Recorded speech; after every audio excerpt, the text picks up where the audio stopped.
Hello everybody, I'm Jimmy Fantastic and welcome to my Orc guide for Warhammer Bloodbowl 25 Season 3.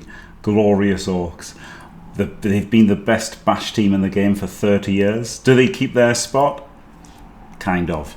If you're new to Bloodbowl, what are Orcs? I mean, you've got to know what Orcs are, right? If you know anything about Warhammer, or even not even Warhammer, right? Other things, the Orcs are everywhere.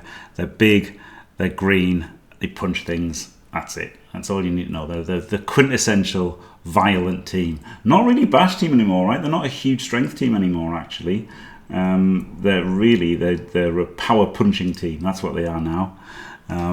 Actually, we could start. Let's start with down here. They've got 60k rerolls, which is decent. They can get an apothecary. Games Workshop put them in tier 2. Badlands Brawl star players. And the special rules, yeah, this is why I want to start here. They've got Brawl and Brutes, so they get 3 star player points for each cas that they make rather than 2. And they've got team captains. So when you build your team, you choose either a blitzer or a big un, probably. And they become the team captain. They get pro. And as long as that player's on the pitch, every time you use a reroll, on a 6, you don't actually spend the team reroll. So quite good, right? It's giving you basically an extra one, half a reroll, essentially one extra reroll dice per game. So kind of like half a reroll and pro. So that's a pretty good free thing to have. Okay, so let's look at the team. They get up to 16 Orc linemen. They're a funny player, the Orc linemen. They're really good, but nobody ever used to take them when you could have 4 blitzers and 4 big uns. But now, people are going to take them, and they're pretty nice, aren't they? Movement 5, Strength 3, Ag 3, PA 4, AV 10. No skills. They've got a General and Strength on primary now, and Agility and Devious on secondary for 50k. Now, a lot's been made of, oh my god, they're amazing, they've got General and Strength, they've got Strength access. But here's the thing, right? If you give them Block and Guard, they're 110k. A Dwarf with Guard is 120k. So, they're not as good as a Dwarf lineman with Guard. They're just not. Because the Dwarf lineman, okay, he's a bit slower and a bit less agile, but he's got thick skull and he's got defensive. So, yeah, the Orc lineman, what they'll be good for is NAF style, when you can just give them Guard, so you can just squeeze an extra Guard. They're good for that, but I think in the general course of play, they're just going to want Wrestle on them and just keep them cheap and cheerful if you ever level one, because it's really hard to level linemen in the new edition. We're going to see all the star player points concentrated on the D6 that you MVP on, right? You're going to score on those and you're going to roll your MVPs on those, so linemen aren't going to get many level ups at all. Alright, the Goblin lineman, movement 6, strength 2, Ag 3, PA 3, AV 8+, dodge right stuff stunty, agility devious primaries, general passing strength secondaries 40k. So he's a stunty, he dodges everyone a 3+ with dodge, he can get thrown by a troll. And primary, devious is quite good, right? These can be your dirty players. It costs 90k for an Orc lineman dirty player and 60k for a Goblin dirty player. So, and also less SPP, right? So if your Goblin does get thrown and scores a touchdown by your troll a couple of times, or 3 times I guess, then he can get dirty player. You could also make like a super Goblin, right? Like movement 8, Ag 2+, that sort of thing. I don't think it's really necessary or worth it, because you want your star player points on your blitzers and your big uns. Which is the same thing with the Orc Thrower. The Orc Thrower, no longer a joke. We insulted him, called him Mr. Thrower for years. He's no longer a joke. He's exactly the same as a human thrower now. Movement 6, 3, 3, 3, 9, pass sure hands, general passing on primaries, agility, devious, and strength on secondary 75k. Literally exactly the same play as a human thrower. And that's okay, isn't it? He's got the speed. You kind of need the speed as well with losing the Orc blitzers. So I think you at least want 1, right? Sure hands counters strip ball a bit.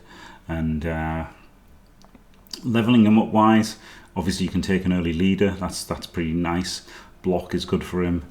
And just stats, right? Just stats. If you want to build Mr. Throw to like a high level, if you want to get loads of SPP on him, then the natural thing is just stats, right? Same with everything.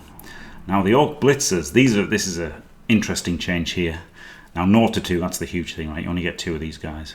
But the movement 6, strength 3, Ag 3, PA 4, AV 10, and they've started with break tackle now, as well as block. General and strength primaries, agility and passing secondaries 85k. So these fellas, if they get plus strength, right? First of all, they've got block. Okay, that's good. It hasn't changed, but they've got break tackle. So straight away, once per turn, they get to add 1 to their agility when they dodge to make it a 2+ agility. Now, if they get plus strength, not only is plus strength amazing, that will add +2 to their dodge, giving them add 1+ for dodging for 1 dodge per turn. So like plus strength on the Orc Blitzers is absolutely incredible. Mighty Blow is obviously great. You probably want to try and squeeze guard in as well, but at least Mighty Blow on them. And then I think, well, maybe not actually, but these are your blitzers, right? They're movement 6. So you probably do want, you maybe want tackle as well. You've got to put tackle somewhere. So maybe Mighty Blow tackle and then stats. And yeah, probably just build them both like that. Build them both as blitzers probably. Maybe you could make one as like a ball carrier, right? Give him hit and run. Movement 8, add 2+ hit and run, something like that. He could be a ball carrier, because you do want to concentrate SPPs. The redraft, that's the thing. The redraft, concentrating SPPs. It's all gonna depend on your format, how you're building things exactly. The big un blockers, these are the new stars of the show. Honestly, they've gone up in price by 5k, and they've got Mighty Blow, Taunt, and Thick Skull. You know, Elven Union paid 5k for Fumble Ruski. And big uns pay 5k for Mighty Blow, Taunt, and Thick Skull, and maybe Pro as well on your team captain. Outrageous players. Movement 5, which is pretty good. Strength 4, Edge 4+, completely, you know, acceptable. PA 6+, AV 10+. Yeah, Mighty Blow is obviously +1 armor injury, great. Thick Skull, that you get KO'd less, keeps on the pitch, good. They've got unsteady, so they can't secure the ball, which, you know, fine. And then they've got Taunt, which means if you push them back, they can make you follow. And it works before they get knocked over as well. So even if you power them, they still taunt you, and then they get knocked over. So yeah, big and blockers, really incredible players. General strength primaries, agility devious secondaries, only 95k. They are mega players. One can be a team captain, right, for Pro as well. The skills they want is obviously block. Just block and they'll be incredible. You can also take Frenzy, right, on your Pro one. So you've got like a strength 4 block Frenzy killer type dude. You can take Guard, because Guard is still good, right? Like, Guard is still good. Yeah, elite skill. I've probably mentioned elite skills maybe too much in these videos, because it does make a big difference, especially on like Fumble and, you know, maybe Bloodbowl, Warhammer Bloodbowl online, depends how they match. The inducements are quite good as well these days, so like it does matter. It matters less in leagues, right? You'll see more Guard in leagues and less Guard in matchmaking, but you know, Guard is still incredible. So you'll still take Guard, you know, sometimes, but also you can just take Strength. This is the thing, right? Guard is costing you 30k. Strength is only costing you 60. You can have a Strength 5 big un. I mean, that's just better than having a Guarder, isn't it? So yeah. They probably want block, maybe Guard. I mean, they have to have block. They can maybe take Guard. They can maybe take Stand Firm. Though they've got Taunt, so they don't really need Stand Firm, but it's just good, right? And then and yeah, you could take Frenzy, and you could take Stats. And then the Troll there. I think you have to start with the Troll now, because he's got Mighty Blow. You've lost Strength by losing up to 2 big uns, so you can replace that Strength with the Troll. He has Movement 4, Strength 5, Edge 5, PA 5, AV 10+, always hungry, so he eats goblins that he tries to throw sometimes. Loner 4+, Mighty Blow hurts things, Vomit's okay, Really Stupid's really bad, Regeneration is good, and Throw Teammate is good, right? He gives you a Throw Teammate with the Goblin, so he's pretty good. Only Strength on primary, so you know, Stand Firm, Guard are the 2 big ones there, and then secondary, agility, general, and passing. So obviously block. You really want block on him to make him a lot better. A thing worth mentioning actually in the big uns is they could take break tackle, right, for 2+ dodge, but it's just not that good. It's just not that good. And they can just take Edge for 3. They just take Edge for 30k, and then they get all the advantages of Edge that aren't just the dodging. So now, different if you get plus strength, right? If you got plus strength on a big un, then break tackle becomes a 1+, so then it gets a bit better. But yeah, you can just take as read that break tackle is always an option for strong players. So there you go. Now we can look at Garion's pros and cons, buffs and nerfs. Thank you, Garion. Animosity has been removed. Yeah, that was just such a stupid rule, right? They obviously added it because they've got the animosity rule in Warhammer, but it was just added complications for tabletop players and new players, and very rarely relevant. It was just a rubbish rule to give them to. Brawl and Brutes makes the team quicker to skill up. Yeah, really nice actually. Team captain, very good special rule. Yeah. Blitzers get break tackle. Yeah. The Goblins have primary D access. Yeah, keep one for DP and one for throw teammate. I mean, you probably just keep more dirty players, right, and just throw the dirty players. Throw against movement, brilliant. Blockers get mighty blow, taunt, thick skull, ridiculous. 6 MVP, yeah, really good, isn't it?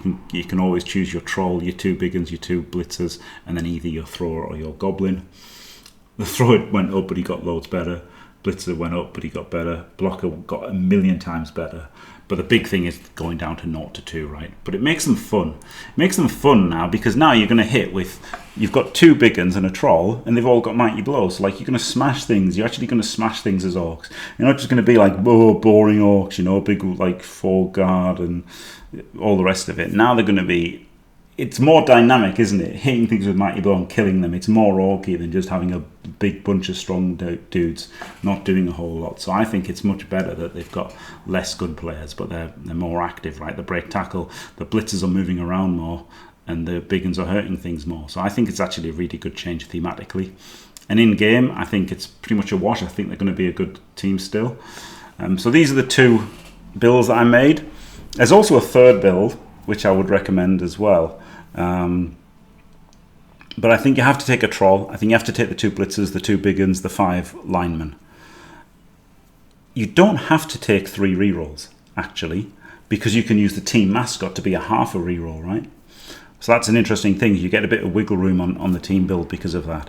But I went, 1 had the thrower and 2 dedicated fans, and then the other build had the goblin and an apothecary and only 1 dedicated fan. So I think probably starting with a goblin is better because you start with the apothecary, everything lives. And as I say, you don't really want to score on the thrower, right? You'd rather just secure the ball with a blitzer, score on the blitzer, get him leveled up as soon as possible. However, you do need the movement. And, you're pretty slow if you've only got 2 blitzers. So, though you do get the goblin as well. The goblin can be your 12th player. Eventually, I'd want the thrower and the goblin and the apo, right? So if I started like this, I'd try and get a goblin and apothecary as soon as possible. And if I started like this, I'd try and get a thrower as soon as possible. However, you could drop a reroll, right? You could drop a reroll, and then you could start with either the apothecary or the goblin in this build, and then that would give you enough money to get a team mascot. So the top build could just drop a reroll for a goblin or an apothecary, and that's maybe better, honestly. Maybe that should be the absolute best build, because you don't need too many rerolls when you're getting the odd extra one from a team captain, and you can induce a team mascot. But I don't want to rely on the team mascot, and I do want to have 3 rerolls. So these are both very good builds. So there you go. That is Orcs. I think, I'm trying to sound positive in these videos anyway, right? I'm trying to put positive spins in it, but legitimately, I think I actually do really, but I believe everything I'm saying, but I'm trying to sound more positive, but I'm still being honest. But I really, really believe Orcs are a lot more exciting in this edition. The fact that they're just like, I know it's kind of stupid, it's just Mighty Blow, but still, it's fun, right? People like Renegades because they have the 3 big guys smashing things with Mighty Blow. Now you just do that with Orcs. You've just got 2 big ones smashing things and the troll smashing things. It really is going to be fun, and you're going to have some interesting tabletop tournaments where people just take Mighty Blow on the blitzers and Mighty Blow on the linemen and just have like 7 Mighty Blow or whatever. But there you go, right? It should be fun. Thanks for watching, everybody. Don't forget to leave a like and subscribe, and stay fantastic.